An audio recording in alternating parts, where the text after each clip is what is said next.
A ver, vamos a ver por partes. Ahí está José Luis Tapia. ¿Me escucha, José Luis? Sí, te escucho. A ver, ¿cómo estoy yo en micrófono? ¿También está bien? A ver, Ahí está. ¿Me escucha, José Luis? yo te escucho. Perfecto, José Luis, ¿qué tal? Bienvenido, te saluda Jorge Ugarte.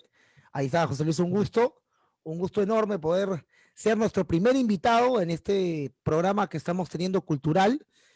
Me han hablado muchísimo de ti, he leído mucho de ti, tienes un currículo bastante extenso, pero qué mejor manera que tú mismo presentarte a nuestros seguidores. Esto lo vamos a compartir en YouTube, en todas las plataformas, en una cuenta que tengo que tenemos 50,000 seguidores y están ansiosos de poder escucharte. Preséntate al público peruano.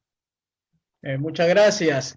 Bueno, yo soy José Luis Tapia, tengo 56 años de edad, economista de profesión, profesor de una universidad privada. Mi trayectoria liberal comienza más o menos desde los años 90, es exactamente agosto cuando me matriculo en el Movimiento Libertad de Vargas Llosa y tomo conocimiento de las ideas liberales a través de un grupo que formamos ahí en la Secretaría de Ideología y Cultura de dicho movimiento. Y a partir de una lectura del libro de Mises, La acción humana, es que empiezo a formarme de manera autodidacta debido a que mis profesores en la universidad no me enseñaron nada de lo que estaba aprendiendo en ese momento, que era la escuela austriaca, la public choice, también la escuela institucionalista. Y, y bueno, ese es un poco, digamos, el inicio de mi contacto con las ideas liberales y después toda la década del 90 empecé a hacer la difusión de las ideas liberales en mi universidad donde yo estudié, la Ricardo Palma, y aproveché también en que hice muchos amigos de otras universidades para poder enseñar estas ideas, llevando a expositores. Me acuerdo que en ese momento llevamos a Carlos Boloña, en ese momento era pues el top, el economista top en el Perú en materia de las reformas que se hicieron en los 90 a diferentes universidades, la Agraria, San Marcos, universidades allá en Trujillo, si no me equivoco, en Tacna, y eso fue casi toda la década del 90, hasta que el año 1998 nos decidimos con un grupo de amigos a llevar al profesor Israel Kirzner. No sé si tendrán no conocimiento, Sí, pero sí. les informo que él es algo así como el representante mundial de la escuela austriaca en ese año, en el 98, a la Universidad Ricardo Palma para que dicte dos charlas. Una era empresarialidad y competencia, y la otra era capitalismo, justicia distributiva y ética del mercado libre, que por supuesto lo escucharon al profesor, pero no lo entendieron por las mismas razones de que hasta ahorita no entienden lo que es el mercado libre la gente. Entonces, a partir de ese momento decidimos fundar el Instituto de Libre Empresa con mi socia que se llama Miriam Ortiz, y desde el año 98 venimos impulsando a nivel de políticas públicas, un instituto, digamos, llamado Think Tanks, así se le conoce, hasta el año 2002, 2003, en que conozco al profesor Alberto Mansueti Mm. y lo trajimos a Lima, y él fue el que me dio ya, digamos, la versión política del liberalismo, porque yo lo que conocía era la versión académica, es decir, cómo se hace la difusión, o cuáles son los autores liberales, ¿no? Etcétera, pero darle un aterrizaje político demandaba pues de personas con experiencia. Yo en ese momento no tenía la experiencia como para entender bien, así que él fue mi mentor político desde el 2003 que lo trajimos al Perú, un año prácticamente entero aprendiendo de él. Él es de la vieja guardia del liberalismo clásico, yo recién estaba aprendiendo lo que era el liberalismo clásico, porque hay mucho liberalismo, como tú sabrás. Entonces ya desde el 2003 intentamos formar el primer partido liberal del Perú. Eh, y la gran dificultad que tuvimos al formar era que no teníamos programa, no teníamos los principios, digamos, consensuados, no teníamos el proyecto político, sino que lo estamos armando en ese momento. Entonces, esa es una primera gran dificultad de los liberales para unirse. Si no hay programa, no hay partido. Exacto. Esa es la experiencia que yo les puedo sugerir a tu público, ¿no? Si quieren armar un partido político, tienen que tener un programa. Nosotros, por experiencia te lo digo, ponerse de acuerdo a los liberales sobre el tema de principios es toda una discusión académica, política, ideológica, que te la puedes pasar semanas y meses y te desgastas, lamentablemente, te desgasta porque hay muchas personas que no van a concordar ni siquiera en los principios y eso pues no ayuda en nada a formar un movimiento político. Entonces, de ahí transcurren unos años, para no hacerla larga en el tema, digamos, mi biografía, Tranquilo. solamente estoy tratando de sintetizarlo. Ya en el año 2011, 2012 empiezo a tomar contacto con el profesor, porque desde esa época me dediqué a enseñar a las universidades. Y ya en el año 2013, 2014, empieza ya a entregarme materiales mejor elaborados de lo que yo había conocido, para armar un proyecto político no de manera nacional, sino también internacional. Y eso me entusiasmó a muchas personas aquí en el Perú, también a otras partes de Latinoamérica, y ahí se conformó en el año 2016, o sea que al profesor le ha costado prácticamente 2 décadas armar el proyecto, que se llama el proyecto político La Gran Devolución, cuyo programa bandera es el programa Las 5 Reformas. Exacto. Así que desde el año 2016 se fundó en Chile el Foro Liberal de América Latina con la perspectiva de que el liberalismo, para que gane, no es necesariamente tiene que ser solamente nacional, sino también internacional, porque el proyecto socialista no es nacional, es internacional y está metido en todas, desde las organizaciones que ya tú conoces, que es la Internacional Socialista, el Grupo de Puebla, el Foro de Sao Paulo, la Internacional Progresista de Sanders, y además está metido en las Naciones Unidas, etcétera. Entonces, el enemigo no es nacional, el enemigo es continental y mundial, y hay que enfrentarlo en esos términos. Por eso que el Foro Liberal, al cual el partido donde yo pertenezco, que es el Partido de Evolución, tiene esa perspectiva de trabajar también de la mano con nuestros hermanos en Latinoamérica, que también sufren casi lo mismo, los mismos problemas que nosotros. Así que nos ayudamos mutuamente entre los movimientos 5 reformistas en Latinoamérica. Esa es, digamos, hasta ahora la tarea que estamos haciendo aquí en el Perú y un poquito de lo que, quién soy yo y todo eso, ¿no? Perfecto, José Luis. Me están reventando el WhatsApp, no sabes, con preguntas para ti, pero tremendas. Yo acá solamente voy a ser un conductor, un nexo para que hacerte las preguntas, pero cuéntanos un poquito sobre el partido de Evolución. ¿El partido está inscrito? ¿Está todo listo? Porque a mí en TikTok me dicen, profe, ¿a quién vas a apoyar?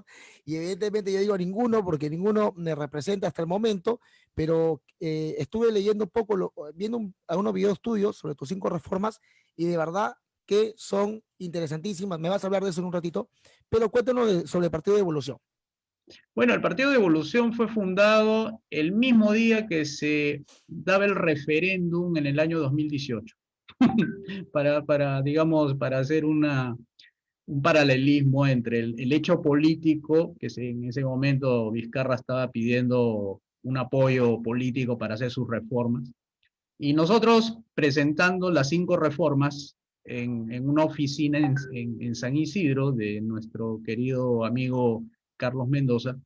Así que ese fue, creo, el inicio, el germen que hizo que todos nos aglutináramos alrededor del proyecto político La Gran Devolución. Ahora, el Partido de Evolución, digamos, pasó por un nombre que se llama 5 Reformas, ahora se llama Partido de Evolución, y está en el proceso de inscripción. O sea, no tenemos la inscripción ahorita, para ser sincero, no tenemos, porque la valla es alta y además hay que afiliar, que no es lo mismo que adherir. Adherir es sacar firmas, pero no necesariamente está dentro del partido. En cambio, ahora con la nueva ley, la 30995, tenemos que estar con afiliados, 24.000 afiliados, 66 comités a nivel provincial en 20 regiones del país, y esto tiene que estar así, estructurado para participar. Pero eso no quiere decir que vamos a esperar hasta el 2026 a participar. No, señores, ya se viene la Asamblea Constituyente, Exacto. que es un caballo de batalla de la izquierda, y nosotros estamos acelerando en nuestros pasos para poder participar en la Asamblea Constituyente. Parece todo indicar que va a ser en noviembre del 2022, O porque sea, es un proceso largo de debate. Además va a haber una Asamblea Constituyente que va a durar por lo menos 7, 8 meses, hay que elegir asambleístas, hay que pasar por un referéndum que significa la aprobación, si están los peruanos de acuerdo con una nueva asamblea constituyente y además también con una nueva constitución. Y así que va a haber todo un debate. Así que nos estamos preparando. Todos los días tenemos 4 o 5 que se inscriben, de lo que nosotros teníamos de uno hace 4 meses atrás. Ahora tenemos ya hemos llegado a un pico de 12 que se han inscrito, dirigentes, voluntarios, eh, personas que quieren donar solamente dinero, y eso estamos en ese trabajo dentro de nuestros comités. Bueno, cuenta con mi equipo, con mi TikTok, porque me preguntan un montón de veces, profe, a qué partido libertario? Yo digo, bueno, no hay un partido libertario constituido, pero va a haber uno llamado de Evolución que ya está armándose, así que voy a invitarlos a que se puedan comunicar contigo, aquellos que quieran inscribirse, definitivamente. Hay que luchar juntos porque el enemigo en común es el socialismo, Así es. definitivamente. Ahora, pero tú ya te proyectas de que de todas maneras va a haber asamblea constituyente. ¿Estás seguro que vamos a llegar hasta ese punto? Sí, por supuesto, eso no es una renuncia a la izquierda, es más bien su caballo de batalla, y lo peor de todo es que la derecha falsa ha picado el anzuelo. Es decir, en lugar de proponer una salida como nosotros, el Partido de Evolución, propone la consulta popular, lo que ellos están haciendo más bien están reaccionando. Nosotros somos derecha accionaria y la derecha falsa es la derecha, me refiero a los otros que no son de nuestra línea liberal, que están reaccionando defendiendo la Constitución. Ahora, nuestra estrategia, se la decimos a tu público y por eso que somos personas ordinarias haciendo cosas extraordinarias, es que nuestra propuesta es ir en cancha contraria, meter los goles, pero con la consulta popular. Eso es lo que estamos proponiendo. Queremos el debate con la izquierda para demostrarle la superioridad de nuestra propuesta, la consulta popular por las 5 reformas versus su asamblea constituyente y su nueva constitución. Ese es el debate que debería ser. No es entre la constitución, si hay que modificarla, cambiarla completamente o parcialmente. Ese no es el problema. El problema de nuestro humilde concepto es que el Perú tiene leyes malas. Y eso es lo que está empobreciendo el país, eso es lo que está generando pocos ricos y mucha gente pobre, y eso es lo que le está dando poder al gobierno, y todas las atrocidades que el socialismo es mediante las leyes malas. Así que la discusión, en nuestro concepto de nuevo, es que hagamos una comparación entre su propuesta izquierdista, digamos así, de la nueva Asamblea Constituyente y nosotros la consulta popular. Y ahí demostraremos que la superioridad de la propuesta de nosotros, porque es directa, económica y de poco tiempo, versus la de la izquierda, que supone mínimamente 2 años, y con la incertidumbre que significa su modelo de constitución que ellos quieren. Supongo que van a aspirar a tener, si ahorita tiene 206 artículos, yo creo que ellos no van a bajar de 300 artículos, tal como el modelo de constitución venezolana del año 1999, ¿no? Así que yo creo que hay que hacer dos. Yo diría invitar a unir fuerzas en tanto el juego es así. Ok, yo estoy de acuerdo que hay que defender la Constitución, ¿ya? La de 93, por poner un caso. Pero eso no puedes tú solamente defender. Tú tienes que ir adelante en cancha enemiga. Tú tienes que ir con la pelota en tus pies a meter el gol. Y el gol es hacer las reformas liberales que el Perú necesita. Y son 5. Y esa es la propuesta de la consulta popular. Está bien, en la retaguardia estará la derecha falsa, estarán los fujimoristas, estarán los Renovación Popular, estarán los de Hernando de Soto, todo ese grupo. Pero nosotros nos vamos adelante. Y nos vamos adelante a poner las reformas liberales adelante en la cancha enemiga, a meter el gol allá.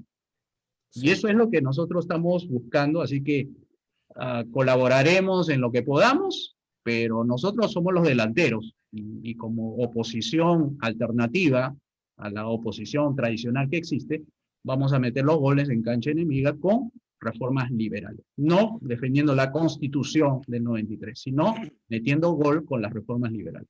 Te comento que en este canal nosotros salimos a hacer entrevistas a las calles.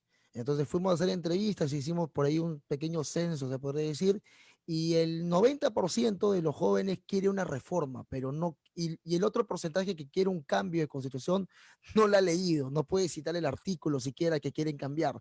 Entonces, en realidad creo que no prospere, no creo que vaya a prosperar el tema de un cambio de constitución total. Yo tengo fe, esperanza de que el pueblo peruano va a ser, con tu ayuda, evidentemente, con la nuestra, con la de todo este equipo que tenemos, va a frenar el socialismo definitivamente. Y ante esto, ¿qué opinión te merece ese grupo de jóvenes que salimos a marchar el domingo pasado? La primera marcha libertaria en el Perú, está bien, no fuimos tanto como los zurdos, pero salimos a marchar. ¿Qué opinión, qué le dirías a esos jóvenes? Porque había menores de edad, familias, todo. ¿Qué le dirías? ¿Qué palabra le das a esos jóvenes libertarios que creemos todavía en el respeto irrestricto del proyecto de vida del prójimo? Que estamos orgullosos de ellos, definitivamente. Sabemos que los jóvenes libertarios son valiosos, son personas que se han dado cuenta que el manipuleo de los grupos de izquierda mediante sus líderes, porque ellos tienen representación política, entonces sus marchas son multitudinarias porque tienen representación en los medios de comunicación, en la fiscalía, tienen incluso en el poder ejecutivo, en el Congreso, tiene en los sindicatos, tiene en los, digamos, de los grupos de maestros, y mucha gente, digamos, alentada por esta forma de coordinación, ¿no? Digamos, desde el ente político, alentando a estos grupos de la izquierda a que movilicen a los jóvenes. Nuestra sugerencia, en este caso, para que la efectividad de los liberales y libertarios puedan ser, digamos, de manera más efectiva, es que trabajemos en coordinación, en colaboración, para tener representación política como la izquierda lo tiene en diferentes ámbitos. Por ejemplo, los agricultores deberían, los liberales, tener un líder con los agricultores, con la confederación de esta entidad, se llama Conveagro, que aglutina a los principales dirigentes del sector agropecuario. Deberíamos tener ahí dirigentes liberales.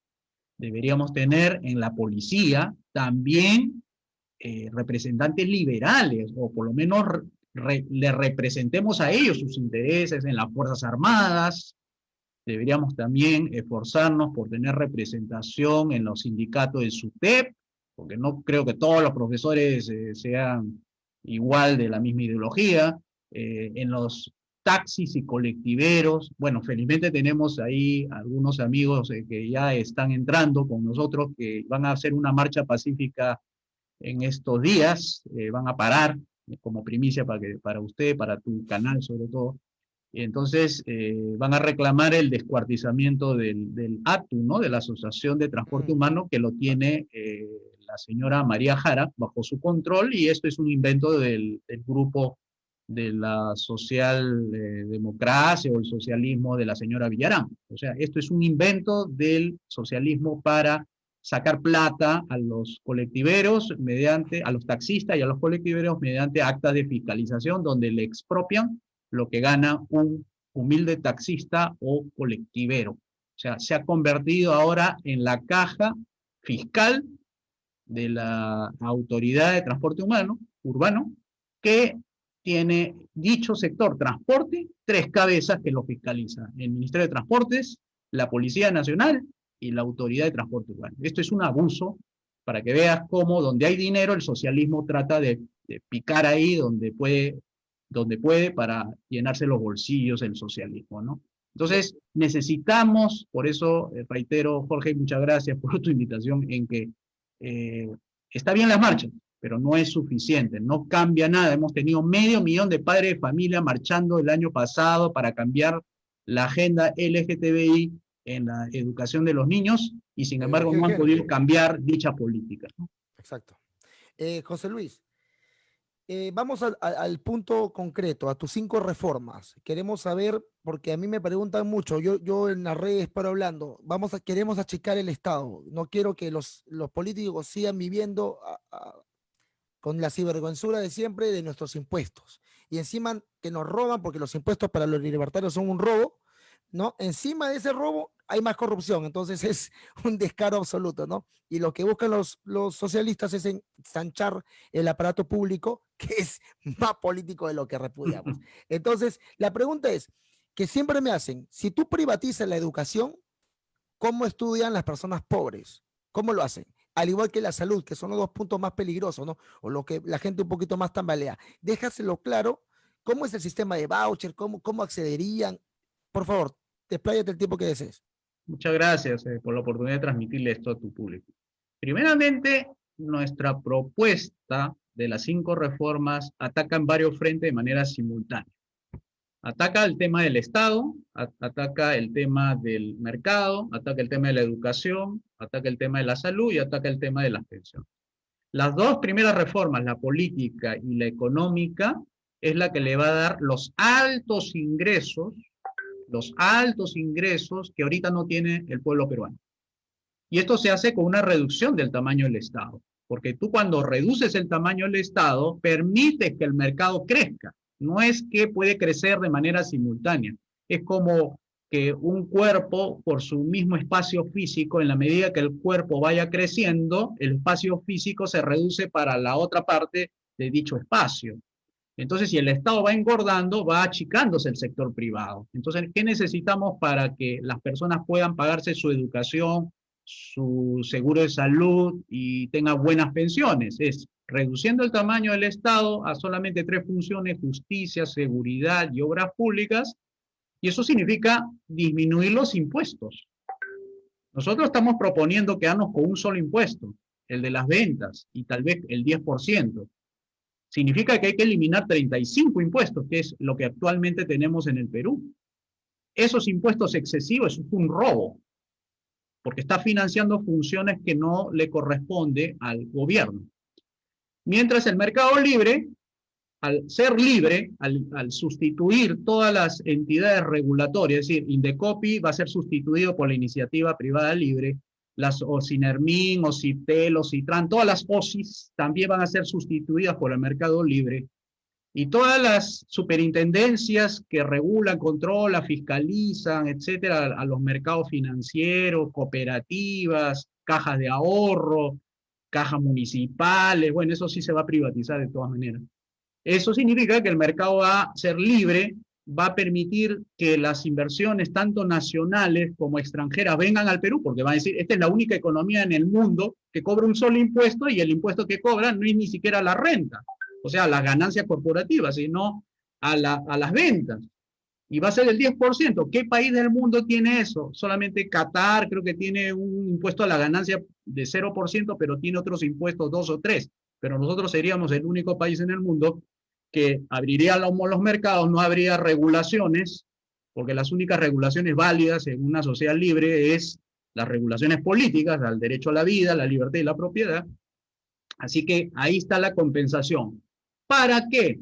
Para que la gente tenga ingreso y pueda pagarse sin mayor problema esa educación, esa salud y eso. Ahora, este programa, las 5 reformas, es un programa transicional, o sea, tiene una duración, pensamos de 5 años, ojalá que fuese menos, pero depende de la velocidad de nuestros compatriotas, de hacer las cosas rápidas y de creer bastante firme y estable en estas 5 reformas. Entonces, en materia de impuestos, nos quedamos con 1, eso significa que los precios y los costos de todo lo que actualmente pagamos bajaría hasta un 50%. Te pongo un ejemplo. Ahorita estamos pagando 3 soles por un tarro de leche. Una familia pobre que compra con la justa un tarro de leche, con nuestro programa, ese tarro de leche pasaría de 3 soles a 1,50 sol. Si ahorita paga por un cilindro de agua, por ejemplo, en algún cerro por ahí, en Caja de Aguas, ¿cuánto le costaría? Si le cuesta 20 soles, está pagando por el aguatero 20 soles, pagaría 10 soles. El precio del té, si está la cajita 50 céntimos, bajaría 25. El precio del transporte, que está a 1 sol, bajaría la mitad, 50 céntimos. El precio de las pensiones, educación, Si ahorita te cobran 50 soles en un colegio modesto, bajaría a 25 soles. Igual el caso de la energía eléctrica. Y así con el precio de todas las cosas. ¿Por qué es ese efecto? Porque justamente decimos, al reducir el tamaño del Estado a solamente 5 ministerios y los gastos de los gobiernos regionales y municipales bajan, entonces tú puedes bajar impuestos. Y al hacer que el mercado sea libre y sustituir todos esos ministerios, esas reguladoras, significa que ahora puede cualquier persona poner un negocio y no haber informalidad. Entonces, por esa misma razón, al bajar el precio de las cosas y al enriquecerse las personas en un 50% más, pueden pagar libremente su educación, salud, y además le va a tener ahorro suficiente para pagarse, como para tener fondos, para tener pensiones. O sea, las tres últimas reformas, la educativa, la de salud y la de pensiones, esas tres reformas sociales son privatizaciones, porque se basan en el principio de la propiedad privada. Y este programa transicional para llevar a cabo esta, digamos, privatización popular, porque no se va a vender, se va a transferir al sector privado las acciones de los colegios, universidades, hospitales estatales y otros activos del Estado que actualmente lo mantiene el gobierno. Estás dándole a las personas capital en forma de título de propiedad llamado acciones para que tengan rentas, o sea, para que tengan ingresos pasivos sin trabajar, aparte de ser empleados. Entonces tenemos ahí que el programa transicional se completa con las tres reformas sociales últimas, educación, salud y pensiones, para que las personas más pobres, en esto sí vienen los vouchers, los cupones. En la transición, como es un reacomodo de lo político y lo económico, entonces las personas más pobres que ahorita no tienen en un momento dado la capacidad para asimilar la libre competencia, pero lo va a hacer gradualmente, entonces se le da unos cupones valorados para que se puedan matricular a sus hijos en los colegios y no pierdan ningún servicio de salud, ningún servicio educativo, ningún servicio de pensión. Entonces, en resumen, el programa tiene estos beneficios. Primero, eleva los ingresos de las personas, como ahorita está en Qatar, $128.000 sin tanto capitalismo, ¿eh? Nosotros somos procapitalistas, o sea, vamos a subir los ingresos, inclusive lo podemos superar a Qatar con $128.000 al año. Dos, el tema de la delincuencia, eso baja, pero tremendamente. O sea, vamos a tener calles seguras, vamos a tener altos ingresos, pero muchísimos empleos para escoger, con altos ingresos, medianos ingresos, pero para escoger, no como ahora que falta. Y muchas oportunidades para hacer negocios, cosa que ahorita no hay. Por eso la informalidad empresarial.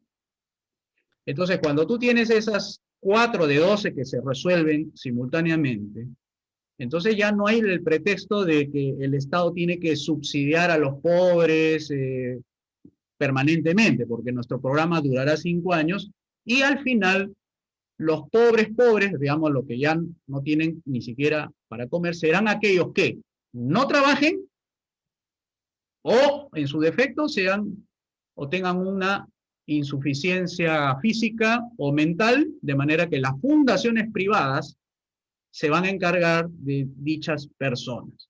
Ya el Estado no tendrá que tener ningún presupuesto, ningún programa Guaguaguasi, Caliguarma, Pensión 65, sino que todo será vía fundaciones, vía ONGs o cualquier persona buena que quiera ayudar a su compatriota en las peores condiciones físicas o mentales. Es decir, la caridad privada se hará cargo porque seremos un país rico, ¿no? Perfecto. Yo estoy seguro que los que no tengan plata, los que sean pobres en el sistema que tú pintas, definitivamente serán los vagos, los ociosos, los socialistas o Verónica Mendoza y Julio Guzmán. A ver, quiero que me des una acotación. Tú quieres reducir el Ejecutivo, pero el Legislativo no también tendrá que reducirse. Son 130.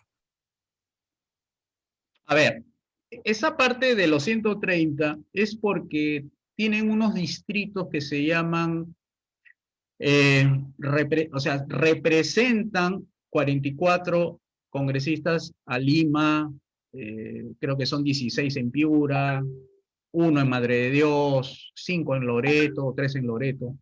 Pero esos son porque representan a una población. O sea, se supone que son 135 porque asignan un congresista por cada X cantidad de habitantes. Lo que hay que hacer no es que los 44 representen a Lima. Lo que hay que hacer es que los distritos electorales sean uninominales. ¿Qué quiere decir uninominales? Si se elige a 44 congresistas en Lima, cada congresista tiene que representar una unidad electoral, o sea, un distrito electoral. Por ejemplo, si elegimos a un congresista dentro de Lima, este representará de repente a la partición electoral, o sea, al distrito electoral de San Juan del Lurigancho. O probablemente sean 10, porque el distrito de San Juan del Lurigancho tiene más de 1 millón de personas. Proporcionalmente dentro de Lima tal vez le corresponda 3, pero dentro de esas 3 hay subdistritos electorales, por lo cual tiene que rendir cuentas ante sus electores el congresista que ha sido elegido en ese distrito, cosa que no existe ahora. Ahora ¿qué es lo que existe? 44 congresistas en el cual no le rinde cuentas a nadie, porque no identifica quiénes han sido sus electores y para qué distrito ha sido representado. Eso es colectivismo electoral, es decir, al ser de todas de nadie, es decir, nadie puede reclamar, este ha sido el congresista que yo lo he elegido y tiene que a mí rendirme cuenta sobre lo que está haciendo. Además, los gastos del poder legislativo es irrisorio en términos del presupuesto público. ¿Por qué te digo que es irrisorio? Porque hay muchos gastos que la gente no se fija, y es este. El presupuesto del Congreso es 645 millones de soles. ¿Y cuánto es el presupuesto estatal? Es 177.400 millones de soles, y el próximo año, el que se está debatiendo ahorita, va a ser 183.000. Si tú haces una simple división de 645 entre 183.000, te va a salir menos del 1%. ¿Cuánto es de Producto Bruto Interno del gasto público? ¿7%? A ver, te lo pongo así. El presupuesto con que todos los peruanos, con nuestros impuestos, financiamos a los políticos es 183.000 millones de soles para el 2021. 183.000 millones. Una cosa es el PBI. El PBI es la riqueza.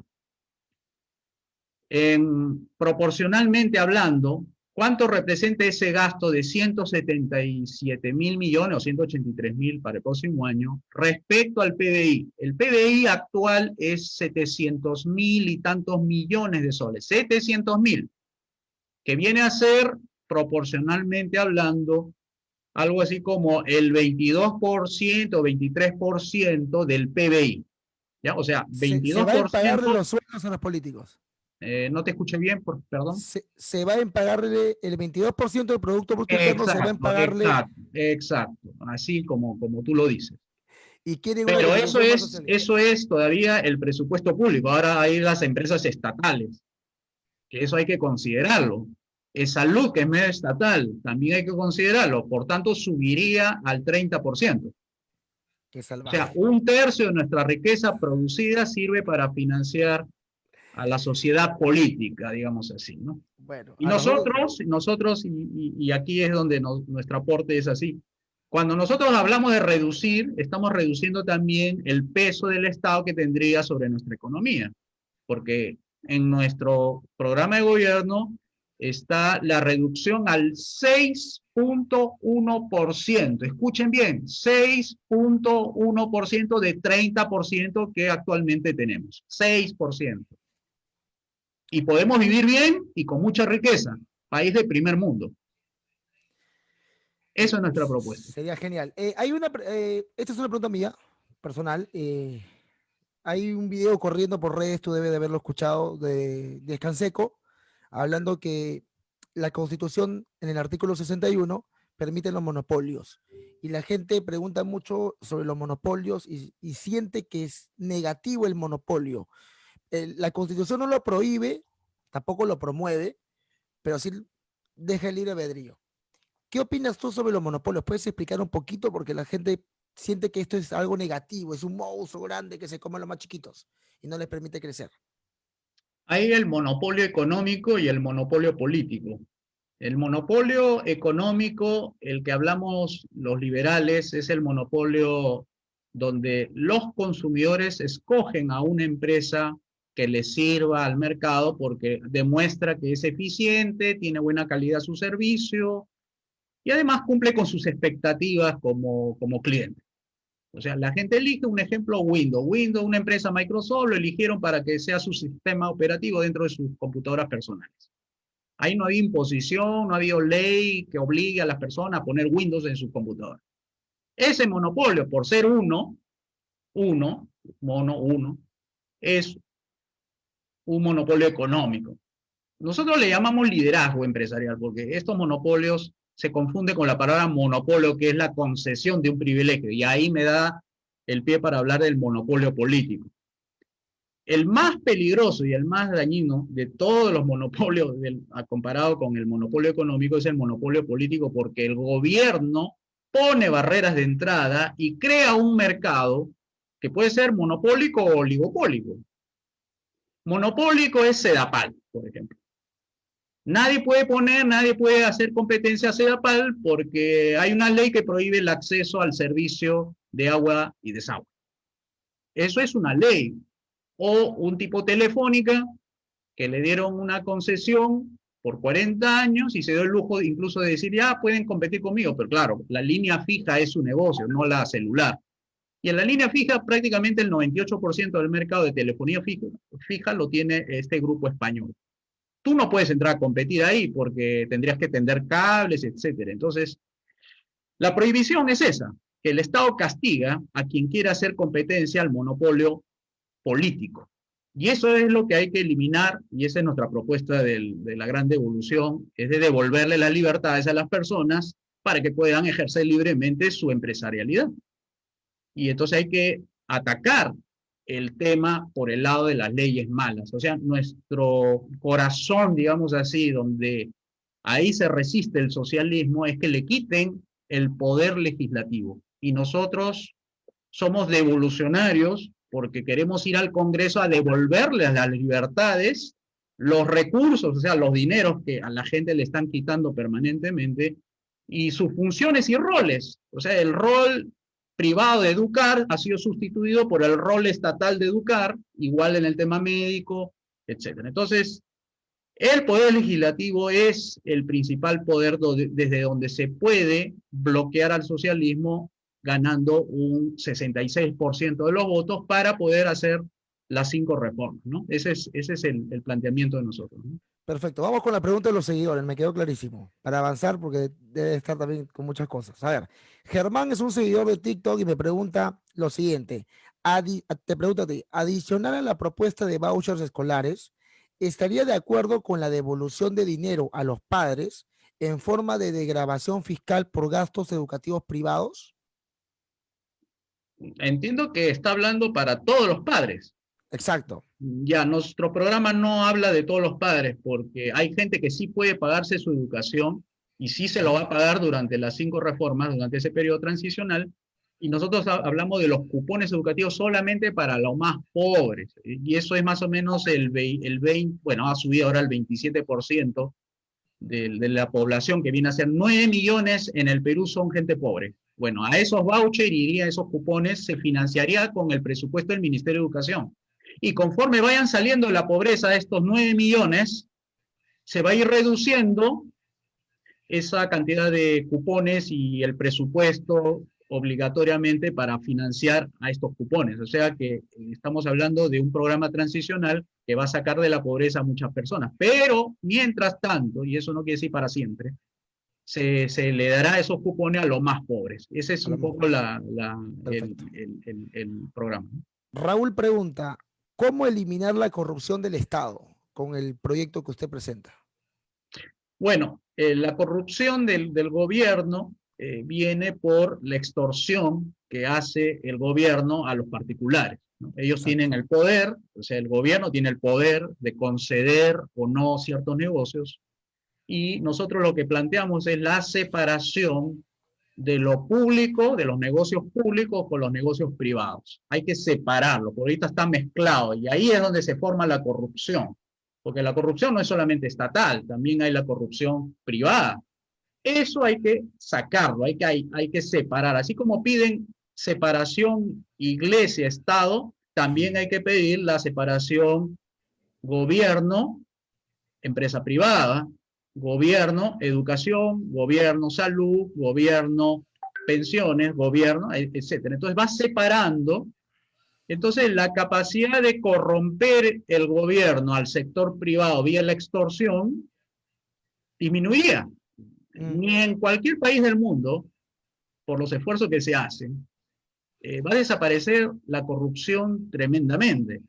Lo que puedes tú es disminuirla a un nivel, digamos, que por la propia naturaleza humana de querer ser codicioso y adueñarse de un dinero que no es suyo, va a haber corrupción, pero no como la grosería de Odebrecht, como las groserías de los gobiernos que este y los anteriores, sino que podamos manejarlo, podamos identificar y pueda el Poder Judicial castigar a quien comete una ilicitud, digamos así. Exacto. Entonces la corrupción bajará cuando bajes el estatismo, porque ahorita tenemos estatismo y hay que bajarlo hasta que se convierta el estatismo en Estado.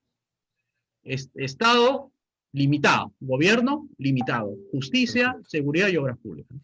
Otra pregunta, mi querido José. A ver, es la siguiente.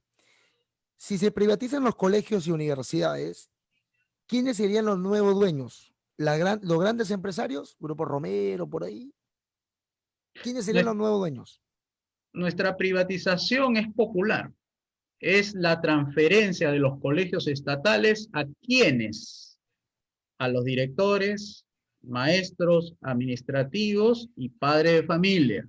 O sea, la organización jurídica de los colegios es sociedad anónima, ¿ya? Sociedad anónima, es un activo del Estado que vale una cantidad de dinero y para capitalizar a los peruanos, capitalizar a este segmento educativo, tenemos que individualizar la propiedad, no hacerla colectiva como quiso hacer Velasco en el año 70, que quiso hacer cooperativas, no, aquí accionariado difundido.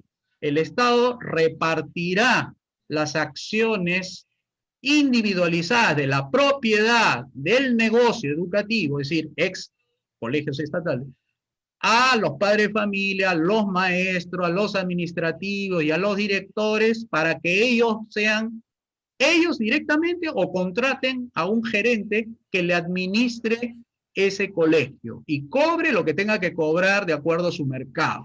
Ah, genial, ¿ah? Buen Entonces, dato. eso ya rompe completamente con la privatización de los 90, porque el 90, ¿qué era? Vendían y el dinero de la venta iba del gobierno. Nosotros no vamos a cobrar nada por lo que hagamos de transferencia, o sea, darle en propiedad a los colegios a esos grupos que hemos señalado. Perfecto, muy bueno. Y eso sería para siempre una transición eterna, ellos se quedan para siempre con esa Claro, propiedad, por o es supuesto, ya por son tiempo. dueños, ya Ya no hay son nada dueños. que hacer, ya son dueños, ya ellos, con ellos generarán las utilidades, ganarán a fin de año las utilidades y cobrarán sus utilidades los padres de familia, los maestros, aparte de sus sueldos que tienen ellos mismos, son utilidades a fin de año y que se cobra y punto, y no habría impuesto a la renta. Recuerden que estamos Sí, hablando de que no hay impuesto a la renta, o sea, todo es líquido. El todo es único líquido. impuesto que se cobra es a la venta. Muy buen dato, muy buena aclaración. Otra pregunta de Harold, de TikTok, dice, la izquierda pretende hacer sujeto de derecho al medio ambiente, a la tierra, a la naturaleza en general. ¿Hay pretensiones económicas con esto? No entiendo bien si se refiere pretensiones económicas De de parte de la quién. izquierda, de parte de la izquierda, de parte de los Ah, oh, ya, socialistas. ya. No, la izquierda ya la conocemos. La izquierda quiere el control, quiere el dominio, quiere el poder, ¿no? El poder para hacer daño, ¿no? Porque no, ellos no van a hacer nunca el bien, ¿no? La izquierda es un veneno, recuerden. No hay izquierda buena. La izquierda es un veneno, Si tú me hablas de la extrema izquierda, tipo Verónica Mendoza, Marco Arana, Juntos por el Perú, Frente Amplio, es un veneno más concentrado. Pero los demás socialistas, cristianos, socialdemócratas, etcétera, es otro veneno. Será un veneno menos concentrado, pero es veneno. Ningún socialismo es bueno, recuerden, queridos amigos, ningún socialismo es bueno. Tenemos que salirnos del socialismo. Entonces, ese veneno no hay que tomarlo simplemente, no hay que elegir. Así digan, no, pero es que el mal menor, no, no, no, ¿cómo vas a decir el mal menor? O sea, el veneno menos concentrado es bueno. No, pues, no, no, no es así. Entonces, Pero eso de sujeto de derecho, de control, eso son falacias, son engaños que quieren engañar para controlar, para tener el destino de sus vidas en sus manos, ¿no? Es lo peor de todo. tú no, bueno, la pregunta acá te la voy a hacer de Chiro, pero creo que no estás de acuerdo con esto, pero igual te la hago. Uh -huh. Eliminar la obra pública e ir a un sistema de iniciativa privada a la chilena. Mira, hay obras públicas que por su propia naturaleza son bienes públicos. O Mm, sea, un privado no lo podría financiar y sacar renta porque no hay forma de hacer lo que en economía se llama rivalidad, ¿no? Y el otro que se llama hay otro que no me acuerdo ahorita, pero son dos condiciones. La exclusión, ahí está, la exclusión y la rivalidad.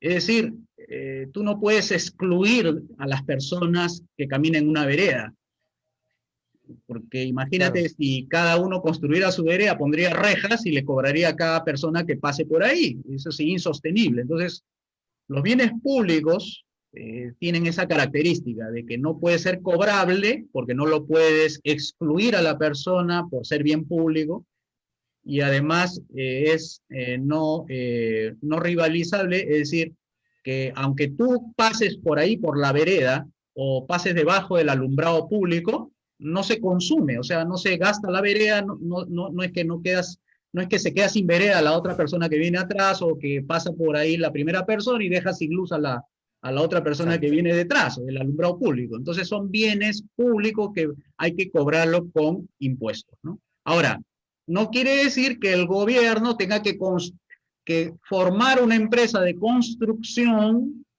y tenga que al mismo Estado construir. No, eso no, pues tampoco es así.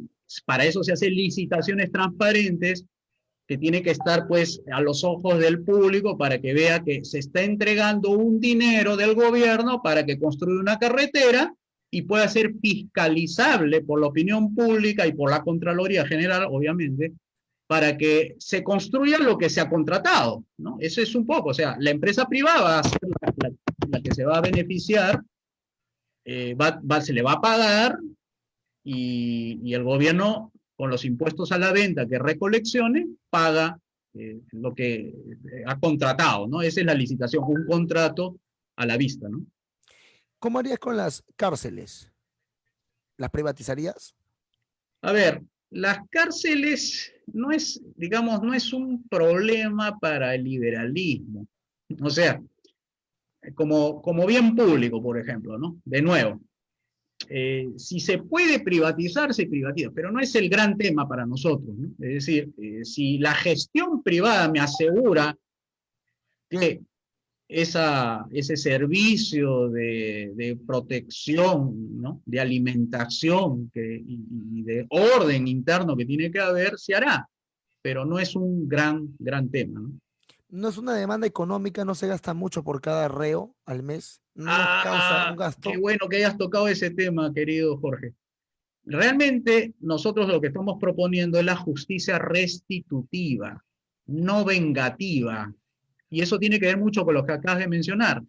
Toda la justicia, el sistema judicial se ha enfocado en cómo darle los derechos, cómo, digamos, al reo, dónde va a comer, con qué va a comer, dónde va a dormir, su cuidado médico, que tiene que tener su hora de recreación, que tiene que visitar a los familiares, que tiene que tener capellanía, o sea, su consejo espiritual, y en la víctima. Exacto. ¿Quién le restituye a la víctima lo que el victimario cometió y le quitó al padre familia? Lo arrancaron de la familia y la familia se ha quedado sola y desprotegida. El poder judicial está mal diseñado. El sistema tiene que estar enfocado en la víctima, no en el victimario. Si el victimario tiene que restituir, por lo menos materialmente, porque a veces la vida no se puede restituir, que trabaje el reo para la víctima y restituya esos daños causados a sus emociones, a sus sentimientos, a su economía familiar. Tiene que trabajar y no tiene que estar engordándose en un centro penitenciario. Eso es injusto. Salir del Pacto de Costa Rica, entonces. Ah, es que bueno que hayas tocado otro tema que nosotros ahí. Eso que tú has mencionado, eso tiene que ver con nuestra primera línea del proyecto político. Revisar, tomar distancia prudente de las organizaciones internacionales, acuerdos internacionales, porque desde ahí nos exportan sus leyes malas y la cual perdemos soberanía como país y también soberanía individual, al punto que una OIT tiene que estar desde París tiene que estar regulando al mercado laboral peruano cuando no han sido elegidos estos burócratas internacionales. Así que nosotros vamos a revisar todos esos acuerdos, incluso los tratados de libre comercio, porque de libre comercio no tienen nada. Revisar eso, el Fondo Monetario igual, vamos a tener que ver la manera de salir y no ser cómplices de financiamientos a dictaduras, porque así dan plata a las dictaduras. No vamos a estar pagando para que nos manden misiones internacionales, para que nos digan cuánto es el superávit fiscal o el déficit fiscal, y cuáles son las reformas que debemos hacer, porque nosotros no vamos a endeudarnos. Es una cláusula que lo vamos a poner como una ley de que el gobierno no está para endeudarse, sino que tiene que hacer previsiones presupuestarias para tener un fondo de contingencia para cualquier emergencia que pueda surgir, se pueda tomar de ese fondo. Así que UNESCO, Organización Mundial de la Salud, tenlo por seguro que no vamos a salir, porque esas son entidades que controlan a la sociedad con sus cuarentenas, a la mente de los niños que le meten ideologías absurdas como la ideología de género, que controlan desde Bruselas lo que la gente va a comer en la FAO, que esa es otra organización internacional. Bueno, nos quedaremos en algunas, por supuesto, que tienen que ver con el tráfico aéreo, con el tema de orden internacional, tratado de proliferación nuclear. Bueno, eso sí, porque es parte del orden, ¿no? Pero no que tenga que ver con la economía, con la salud, con el deporte, con la educación, con el trabajo. Eso no, eso es. Y eso también incluye lo que tú has señalado, o sea, la Corte Interamericana de Derechos Humanos, que es, ustedes saben, es una ONG izquierdista que está controlada por ellos, expolíticos que hacen la de jueces.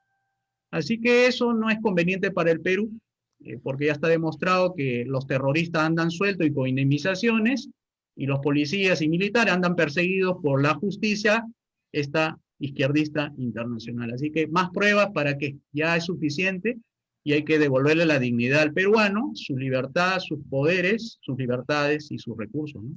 Quiero aprovechar porque si no, no sé cuándo más te vamos a tener en el programa. Los 30.000 millones que Sagasti se ha prestado, ¿en cuánto tiempo tendríamos que pagarlo? ¿Cuánto tiempo nos va a tener endeudados a los peruanos? ¿Y qué tan era necesario prestarse 30.000 millones? ¿Era la única opción que tenía el admirador de Vallejo? ¿No había otra forma? Bueno, siempre hay otra forma. Lo que pasa es que depende de quién lo haga, ¿no? Yo no esperaba de Sagasti que me haga las reformas liberales, ni esperaba de Vizcarra que me haga las reformas liberales. ¿Qué nos correspondía a nosotros los liberales? Señalarle al norte, decirle, mire, señor presidente, tenemos estas opciones. Y nosotros le sugerimos humildemente que por favor haga suya estas 5 reformas porque es lo más conveniente al Perú, y además acelere la recuperación económica, buscando los gastos del gobierno. Hay ministerios que no sirven, como el Ministerio de Cultura, el Ministerio de la Mujer, el Ministerio del Ambiente, que se han convertido pues en trabas para el desarrollo, trabas para las libertades. Entonces, comience por ahí, ¿no? Bajando los gastos corrientes, los gastos estatales en estos ministerios, ahí tenemos la lista, etcétera. Entonces, le hemos sugerido. Entonces, eso es para evitar justamente el endeudamiento. Ahora que tú señalas que que acaba el Ministerio de Economía y Finanzas ha soltado unos bonos que significa más deuda para los peruanos de 4.000 millones de dólares, estaremos endeudados hasta el 2121. O sea, vamos a estar endeudados por 100 años más. Y eso lo vamos a pagar, no lo voy a pagar yo, porque yo dentro de seguro 15 años, 20 años estaré muerto. Si no lo vas a pagar tú, Jorge, lo va a pagar el amigo libertario que tiene 15 años. Su gobierno y los pulpines que han salido a marchar, su gobierno, el que han elegido en base a la oclocracia, va a tener que, con su esfuerzo, con sus impuestos que le van a poner sobre el hombro, pagar toda esta deuda por 100 años y los hijos de los hijos de los pulpines también. O sea que es un endeudamiento masivo y a gran escala por irresponsabilidades de no reconocer que primero son las finanzas privadas, la finanza de la familia y luego la finanza del gobierno. Y acá se ha invertido. Acá creen que lo más importante es la finanza del estatismo y no la finanza de los privados, ¿no? Pero ¿cómo avisora? O sea, ¿cuándo nos podemos dar cuenta que, porque ahorita la gente no lo siente en el bolsillo y que los 30.000 millones lo están afectando? ¿Cuándo es un indicio de que hoy esto se va a hacer como Argentina, ¿no? Como Argentina más o menos. ¿Cuándo? Cuando suban los impuestos, cuando la moneda se devalúe. ¿Cuál es el primer indicio, la primera muestra de que nos estamos yendo al default, a la crisis, a la hiperinflación? ¿Cómo empieza esto? A ver, no quiero ser tan pesimista, pero lamentablemente pues la realidad es así, ¿no? Bueno, lamentablemente lo que tenemos que decir es que los pobres han aumentado. Antes eran 6 millones, ahora son 9 millones. Los precios, la inflación subyacente, que es una categoría de la inflación, sigue subiendo. Y subyacente significa quítale los productos que escasean normalmente en ciertas épocas del año y vas a ver que sigue subiendo. Es decir, el Banco Central no ha cumplido con su objetivo de estabilizar las principales variables, es decir, la inflación sigue subiendo. A pesar de que es independiente, que según lo ponen de ejemplo para que se modernice el sistema de pensiones con una entidad también parecida al BCR para que administre las pensiones. Entonces, a ver, el ajuste va a venir el próximo año, no este gobierno no va a hacer ajustes, están deudando para no hacer los ajustes justamente, pero si el gobierno que entra es un gobierno, digamos, responsable, esperemos que sea responsable, y tenga que asincerar la economía, va a tener que hacer un ajuste o bien lo puede hacer para arriba, es decir, más impuestos, o bien para abajo. ¿Qué significa? El Estado se achica. Perfecto. Y esta última posibilidad lo veo bien remota porque todos los partidos, incluso los de derecha, nosotros decimos derecha falsa porque no es la derecha no que... son de derecha, claro. Exacto. Entonces, esa derecha falsa, yo no creo que vaya con su actual programa, no creo que vaya a hacer esa reducción así abierta y clara y sincera, diciéndole desde ahorita a los peruanos, esa derecha que dice que ser de derecha o que no es de izquierda, por lo menos dice no de izquierda, que diga la verdad, que van a hacer el ajuste y que van a subir los impuestos y que eso es lo que se espera, porque ya el gobierno en estos endeudamientos no va a quedar otra opción que trasladarlo en forma de incremento de precios, es decir, cada impuesto que se cobra o eleve el IGB, ahorita está en 19 o en 18, y lo elevas a 19 o lo elevas a 20 es posible, como también el impuesto a la renta que está en 29.5, lo eleve a 31%. Y todo eso se revierte porque los ricos una vez que tienen el impuesto lo trasladan en sus productos a los pobres. Entonces, exacto. los pobres van a pagar las consecuencias de esto, los pobres lamentablemente. Cuando los subnormales y los zurdos dicen cóbrenle más impuestos a los ricos le van a subir al producto, igual, porque el rico no va a perder, el rico es empresario. A ver, una pregunta que aquí me insisten, ¿legalizar las armas para legitimar, la defensa? Nosotros creemos en el principio de la autodefensa. Ese es un principio tanto liberal como libertario. O sea, yo creo que cualquier persona tiene el derecho a autodefenderse, con arma, con cuchillo, con comba, con pirotécnico si quiere. Pero el tema es que el principio de autodefensa, ¿no? Que debe estar. Ahora, las armas no son ni buenas ni malas, simplemente en la mano donde esté pueden estar bien o mal utilizadas. Y eso no tiene que ser un óbice para que se pueda utilizar el arma en defensa propia. Es decir, hay que dotarles, y eso, un gobierno liberal no tiene miedo de sus ciudadanos porque es su servidor. En cambio, los gobiernos que no son liberales, los gobiernos socialistas, sí tienen miedo de sus ciudadanos porque saben que cuando hay violación de sus derechos a la propiedad privada, de parte del gobierno, me refiero básicamente, salen y se defienden, ¿no? O sea, la policía si invade una propiedad privada sin que haya un mérito o un motivo para hacerla, simplemente el ciudadano puede defenderse de la policía en su casa, por decir, ¿no? Entra sin un mandato judicial a su casa. Tendría la legítima defensa un ciudadano de dispararle a un policía que ha entrado ilegalmente, ¿eh?, Claro, a su casa utilizando un arma. No hay perfecto. ahí así ilegal simplemente, ¿no? ¿El sistema de adopción lo privatizarías también? ¿Perdón? El sistema de adopción, que me están preguntando, ¿también lo privatizarías? Bueno, déjeme decirle, aclararle a tu público, que nosotros somos, aparte de ser liberales clásicos, somos de tipo conservador. Si está dentro de la pregunta la intención de decir si nosotros contemplaríamos una adopción monoparental, o sea, dos hombres, dos mujeres, para hacer pasarse como familia, nosotros sí nos opondríamos porque ahí el niño está siendo sometido a una vejación sin que tome en cuenta su criterio, ni porque está niño, que simplemente no razona como adulto. Entonces sí nos opondríamos a ese. Si se trata de un sistema de adopción privado que tiene un par de familia, hombre, mujer, quiera adoptar porque no puede concebir un niño dentro de la familia y tenga que una institución privada, es decir, una fundación privada que tenga que encargarse de darle la adopción y no el Estado, que el Estado no sabe ni criar niños ni nada de eso, entonces sí estamos de acuerdo, ¿no? Perfecto. Yo también soy conservador en ese aspecto, así que estamos por ahí. Pero yo soy minarquista, pero vamos, hay un tema aquí que preocupa mucho, que muchos jóvenes salieron a marchar. Y yo di mi punto de vista, bueno, yo tengo el conocimiento que tienes tú, yo más que nada soy historiador, me dedico al tema de la investigación del comportamiento humano dentro de la sociedad. Uh -huh. Y a mí no me gusta que el Estado me diga lo que tenemos que hacer. Entonces yo estoy en contra de la SUNEDU porque el Estado no me va a decir a mí, yo a qué universidad tengo que ir y no va a poner la regla de juego a la privada. ¿Por qué tiene que hacerlo? ¿Puede darnos tu opinión con respecto a la SUNEDU, por favor? No, la SUNEDU pues es una institución que digamos sirve para los propósitos del control en las mentes de la gente, ¿no? Es otra forma, nada más que es en el nivel superior. O sea, ahí tiene que el SUNEDU decir qué cosa es lo que se va a enseñar, qué eso no se va a enseñar, quién debe dictar la cátedra, qué edad debe ser, cuánto debe ganar, cuántas horas debe investigar, cuánto es el mérito. Es decir, es control absoluto el SUNEDU. Entonces nuestra propuesta es sustituirla por las 5 regulaciones que tenemos en una sociedad libre. La regulación de los accionistas de las empresas, que esa es una regulación que nadie la ve, que le dice al gerente qué está haciendo y qué cosa debería y no debería hacer. Esa es una regulación privada. ¿Y por qué regulan los privados a los gerentes? Esa es la teoría del agente principal, por si acaso, en economía.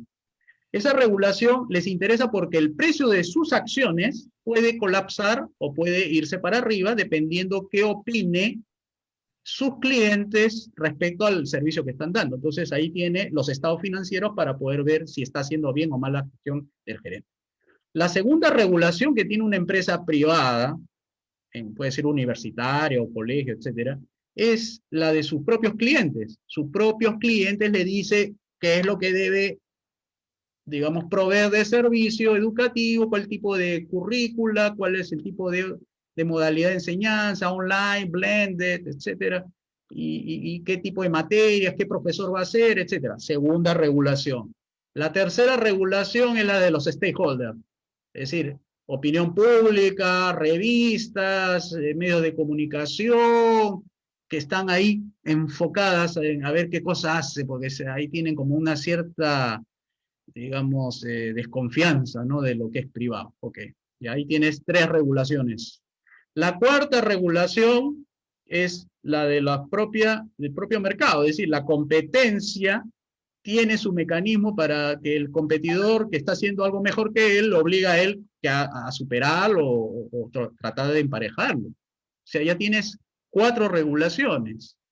Y la quinta es de las organizaciones que se dedican a la certificación de las universidades, esas que las ponen en la lista de las top, ¿no? Dicen, acá están las 100 mejores universidades en esta asociación de universidades y college en Estados Unidos, de la Escuela de Negocios, de la Medicina, las certificadoras privadas, que son por lo general gremios de universidades que aceptan dentro de su club a los mejores. Ahí tienes las 5 regulaciones. Y ahora quieren meterle a una del Estado y todavía con su corrupción, con sus títulos y todo eso. No, acá los títulos no van a ser a nombre de la nación, va a ser a nombre de la universidad. Y las universidades se van a tener que esforzar para que hagan bien su tarea y la gente quiera a esa universidad por el título de su universidad, no porque el gobierno dice que este es bueno, etcétera. O sea, SUNEDU es una entidad política. Recuerden bien, queridos amigos, SUNEDU es una entidad política que hace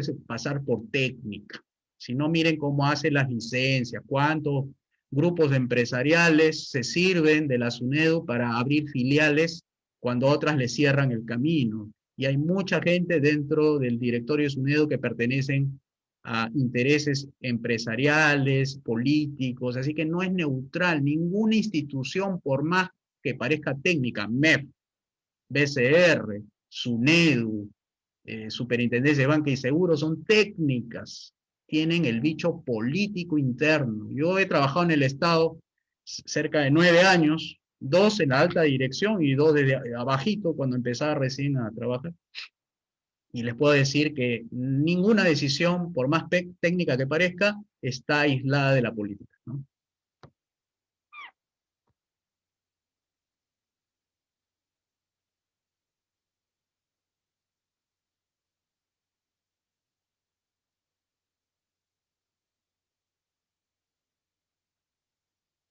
Parece que se desconectó nuestro querido amigo Jorge, ahorita va a entrar en estos momentos. Pero bueno, avanzando más con el tema de SUNEDU, es una superintendencia que fue creada en reemplazo de la Asamblea Nacional de Rectores, y la Asamblea Nacional de Rectores era un holding también de instituciones universitarias que tenía un brazo dependiente que se llamaba el CONAFU. CONAFU era la Comisión Nacional de Autorización y Funcionamiento de Universidades.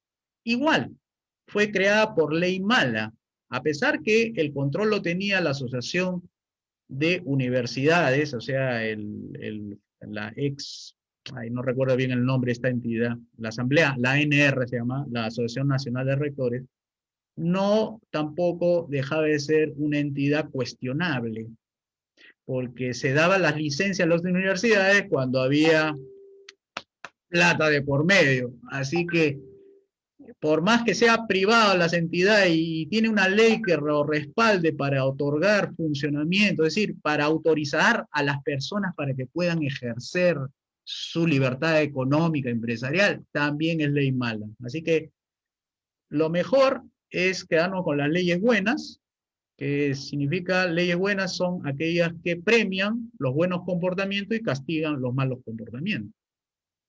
Ley buena es aquellas que regulan la vida, es decir, defendiéndola, igual la libertad, garantizándola, la individual, y la propiedad privada igualmente.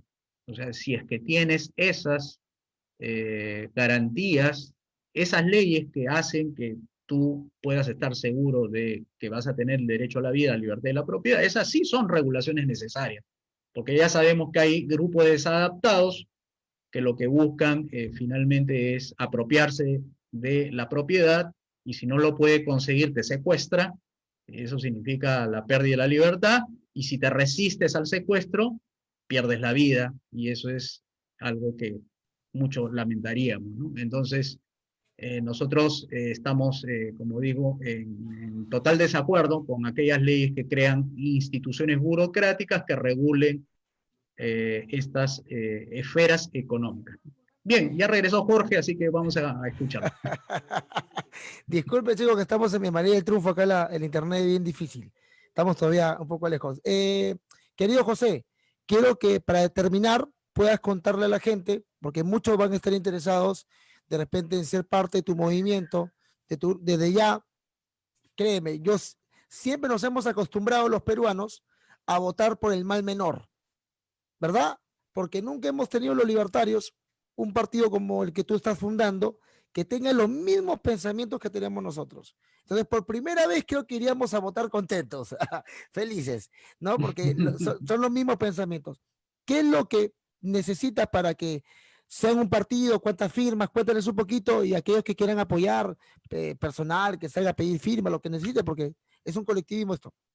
Ya, mira, lo que nosotros necesitamos es tener 24.000 afiliados, ¿ya? 25.000, porque yo sé que el Jurado Nacional de Elecciones, por un tema tal vez de revisión de firmas, de repente uno sabe que se ha estado afiliado en un partido, a veces le ponen su nombre y tienes que desafiliarte. Bueno, digamos que 25.000. Si te ven 25.000, yo le pediría, inscríbanse en el partido, porque con esos 25.000 ya estaríamos inscritos y podríamos ir a la constituyente, que ya te lo reitero, Jorge, va a venir de todas maneras a la constituyente.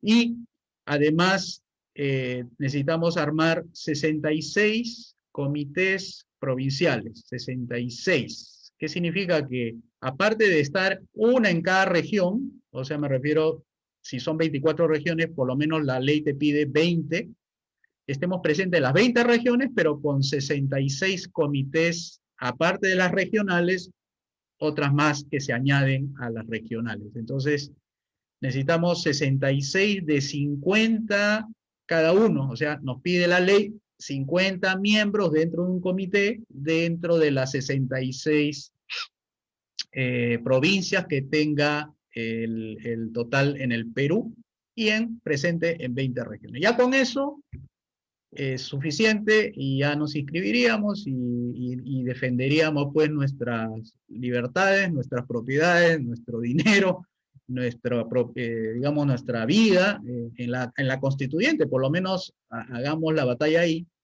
pero el partido está para quedarse de 50 años para más. Y nos está tomando tiempo, porque no somos partido electorero, somos un partido de 4 dimensiones: ideológico, programático, electoral y representativo. O sea, no somos cascarón, no somos vientre de alquiler, como algunos de la derecha y la izquierda han tomado a esas organizaciones.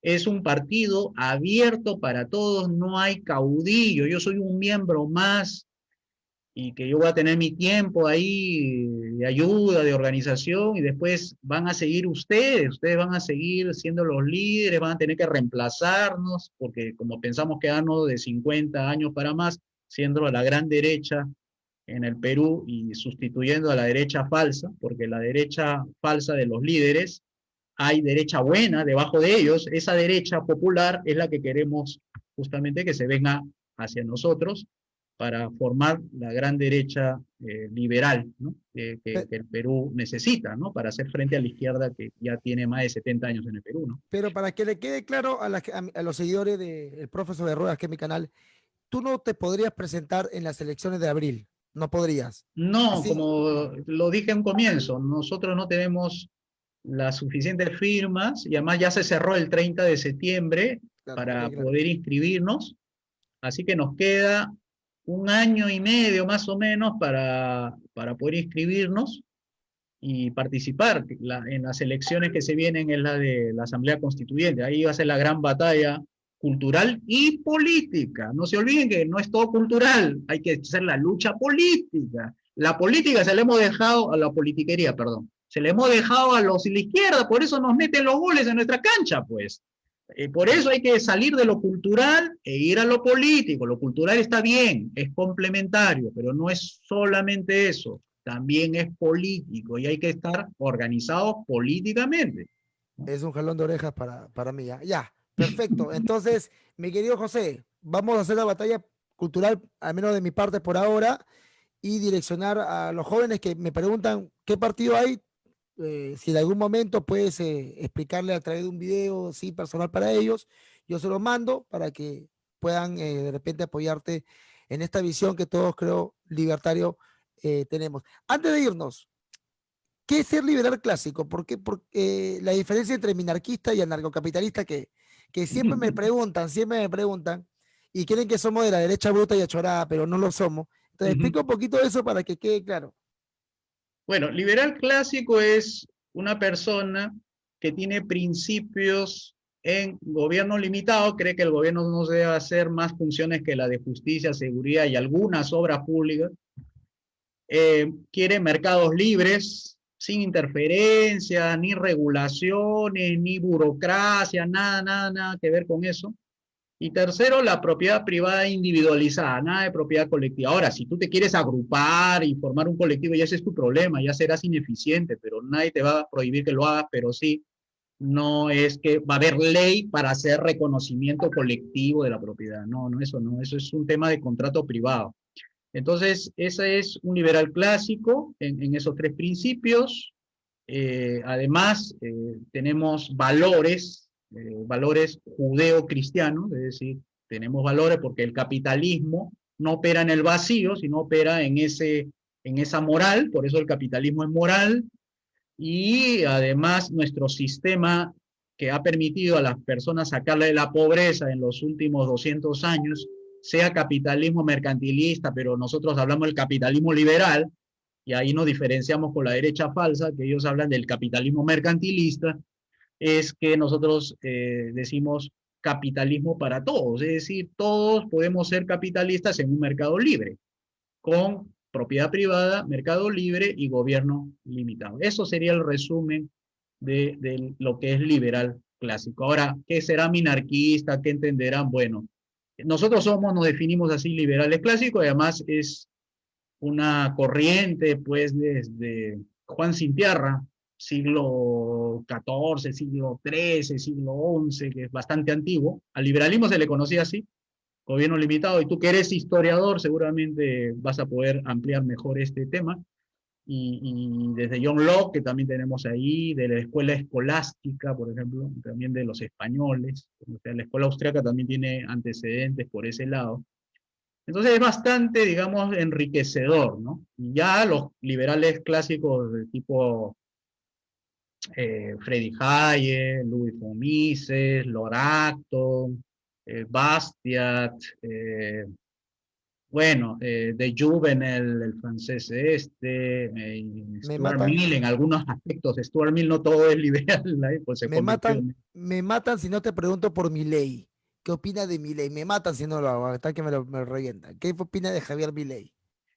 Me parece bien el paso que ha dado Javier Milei en el sentido de declararse que él va a hacer política, porque antes sí lo veíamos con cierto recelo cuando decía, todos los políticos son unos ladrones, o sea, yo que no he gobernado, ya me está diciendo que yo soy un ladrón, y todos los liberales clásicos somos ladrones, entonces ahí Javier no le dábamos mucha importancia. Ahora, digamos, si él va a entrar a la política y va a ser su partido, lo único que, digamos, mi observación nada más es qué proyecto político está defendiendo. Que no me diga ideas de la libertad, no. ¿Qué programa, qué proyecto político tiene en mente? Me gustaría que eso lo plasmaran. Me gustaría contrastarlo contra lo que nosotros tenemos.